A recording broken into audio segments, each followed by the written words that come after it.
Hello. Today we will see Lab7 DC Circuits Activity 2. In Activity 1 we already introduced the flow of electric current through different elements, resistors basically, and we also proved Kirchhoff's laws.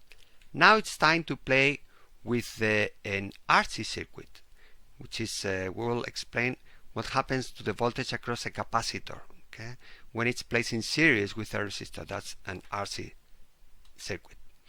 This is the theoretical analysis we will make first. Okay, so here we have the resistor in series with a capacitor, and here we have a switch, a mechanical switch that enables or disables, connect or disconnect this RC circuit to a voltage source. Okay, if we've solved this circuit when the switch is on, which is connected, this is the expression we get. Using Ohm's law, we have voltage equals the voltage drop on the resistor plus the voltage drop on the capacitor. The voltage drop on the resistor is Ri, where I is the current. And what is the current? The current is the change of the charge with time. Change with time we like to express as a derivative, right? That's why we have this derivative here. And similarly, we have the voltage drop on the capacitor. Using the definition of capacitance, we know capacitance is charge divided by voltage. Therefore, voltage is charge divided by capacitance. If we solve this equation, which is a differential equation, this is the solution. Okay, it's product of capacitance times voltage multiplied by 1 minus exponential minus t divided by RC. Okay. If we represent now the voltage with respect to the time, this is the waveform we get. Okay, as you can see, initially when we have no voltage, meaning that when we have disconnected the switch to the circuit, we have no voltage on the capacitor. As time goes by, the capacitor gets charged. That's what we do every day when we charge our mobile phones, right? When we charge our mobile phones, the batteries, which is a sophisticated capacitor, gets charged. Okay, and when it's fully charged, we cannot put more charge on the system. The maximum voltage drop on the capacitor is the maximum voltage drop delivered by the DC source. When we disconnect the DC source, we will have a discharge. Okay, and that's again the thing we do every day when we are using our mobile devices. We are using the batteries, we are discharging the batteries, making use of the energy stored to feed the electronic circuits we have inside the mobile phone, for instance, right? There is an important parameter here, which is the time constant. The time constant tau is the product of the resistor times the capacitance. Okay, resistance times the capacitance, that's the time constant. And why this time constant is important? Well, this time constant gives us the value when we have 63.2% of the maximum voltage across the capacitor. This funny number comes from the fact that when we solve this equation, if we introduce here RC, and if we solve this equation, that's why we have this 63.2 or 0.63 value. Okay. Now, to implement this in the lab, we will use, instead of a mechanical switch to connect or disconnect to the DC source, we will make use of a function generator. This is a function generator. Okay, this is something we have in the lab. We have used it already, and we can play with different waveforms: sine, square, triangle. We'll make use of a square wave in this case, as we will see. We have as well a multimeter. We know a multimeter very well, we have used it already, and this device is particularly interesting in this case because we can measure, if we have a good one, we can measure not just the resistance but also the capacitance of a device. The capacitance of a capacitor can be checked if we have a good multimeter. We can of course use, and we will use, a scope. Okay, we have here a scope similar to the ones we have in the lab, and we have breadboard. Okay, that's something we know very well. In this breadboard, actually this one, we will connect resistor and parallel plate capacitor. Okay, we will connect them in series, as we will see later. So why do we like to use a function generator instead of a DC source? Well, the function generator, we can visualize the signal on the scope using the BNC to BNC connector, and the function generator, it will allow us to connect and disconnect, connect and disconnect electronically, not manually. Okay, so we want to use this instead of having a mechanical switch with a DC source. That's why we like to use a square wave. A square wave, when it's on, it's similar to the switch when it's connected to a DC source, and when it's off, it's similar to the switch when it's off on the DC source. And we can play with the frequency, with the velocity of this connection, disconnection, connection, disconnection. That's why we like to use this device. Okay. Now we will see how this device, how this function generator can be really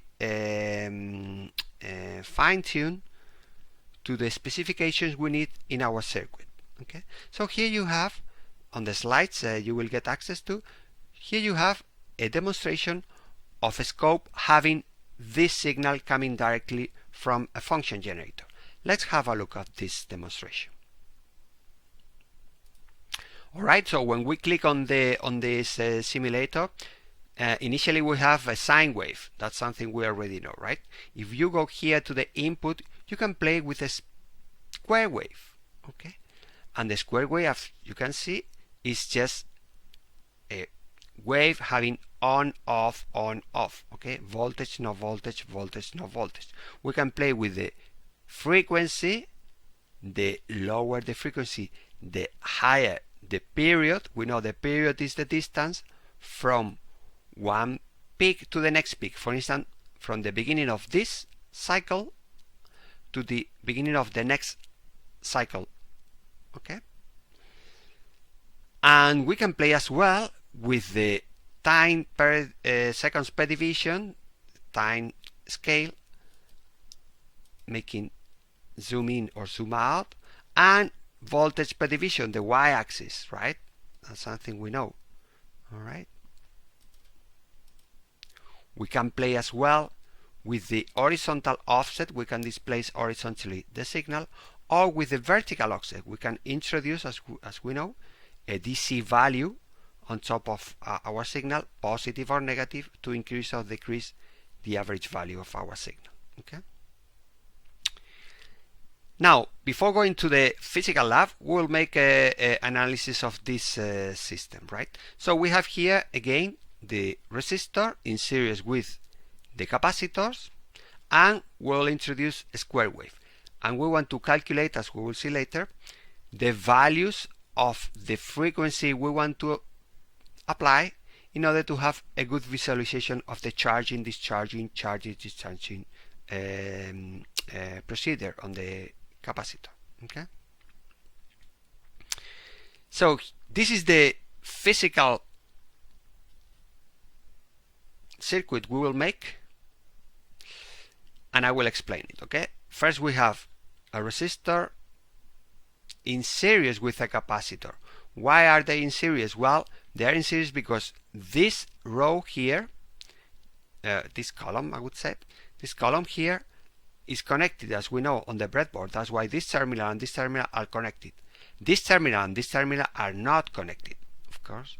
In between these two terminals, we want to apply a signal coming from the function generator, a square signal, and we want to calculate the frequency of the signal. We will give instruction to this later. Once we have connected the system, we want to really see the output on the resistor and the output on the capacitor using the scope. So we connect, for instance, channel 1 to the capacitor, channel 2 on the resistor. Okay, and we can visualize both signals at the same time. Okay. Now, since we cannot do physically the lab, we'll use a simulator. And this is the web link to the simulator you will use to mimic the behavior of this circuit in reality. So if you click on this, you will get access to the simulator, and we will make a short demonstration on this simulator for you. Alright, so this is the simulator. First thing you have to see is that we have here different elements. We have here a voltage source. We will change the values of this. Here we have an element we don't want to use, which is an inductor. Inductor is something we will introduce in a next lab session, so we can just delete. Okay. And we will make use of a resistor here. Another resistor here we don't really need, so we can just disable as well. Okay. If you right click on it, you just delete. Okay. And you reconnect, of course. Okay. Here again, we just can delete.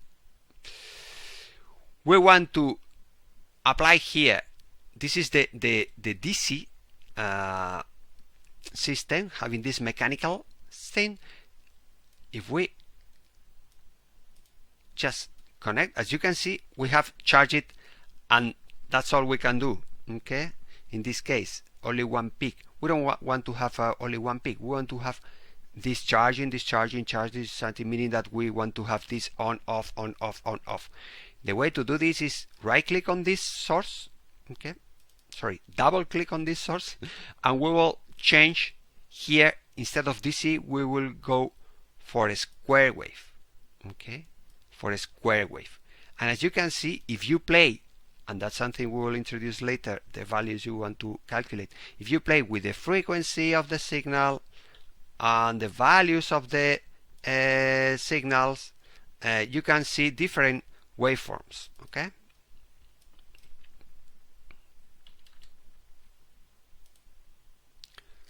Alright, so we can have, like I said, different values, and you want to play with different values here. As you can see here, we are seeing now more precisely the charging and discharging. Now it's discharging, and then it will be charging, discharging, charging. Everything depends on the values, relative values between resistance and capacitance. Okay, and that's your goal. Your goal is to mimic a real system I will provide to you and calculate the frequency you have to apply in order to see a good signal like this. Okay. Alright, so these are the things you have to do. This is the circuit. Imagine we have this circuit. Okay, we have this circuit, sorry, this one, and you want to make an analysis of this circuit based on an equivalent circuit, because the simulator, this simulator does not allow us to play with several elements, just with one resistor and one capacitor. So let's do an equivalent system, right? So the thing you want to do is, in the circuit below with these values for R1, R2, C1, C2 and C3, first thing you want to find is the frequency of the signal to have a good visualization of this charging, discharging. How do we calculate this frequency? Well, we first calculate the period t, and the period t will be 10 times the time constant. 10 times the time constant. The time constant is RC. And what is R and what is C? R is the equivalent resistance of this circuit, and C is the equivalent resistance of this circuit. You have to remember how to calculate an equivalent resistance in these two resistors in series, and the equivalent capacitance of this combination of capacitors. Okay, so that's your first goal. You have to analytically calculate R and C, equivalent model of this circuit. Once you have R and C, you calculate the time constant, which is the multiplication of R and C values you have got, and 10 times that will get you the period, and the frequency is the inverse of this period. Okay, that's the thing you have to do. So in the circuit simulator, you will go to square wave, maximum voltage 10 volts, and the frequency is the value you have to use based on your calculated value here. Okay, once you have calculated these values, then you will be able to introduce these values for the frequency, this value for the frequency, and make a simulation. You want to screenshot your simulators, your simulations from the simulator, and attach it to your lab report. Okay, the lab report will follow the same scheme with the same sections as usual, and you will indicate the values you have got for the frequency based on the values I'm providing here, the model, equivalent model you will find, and screenshots of your simulation. And that's it.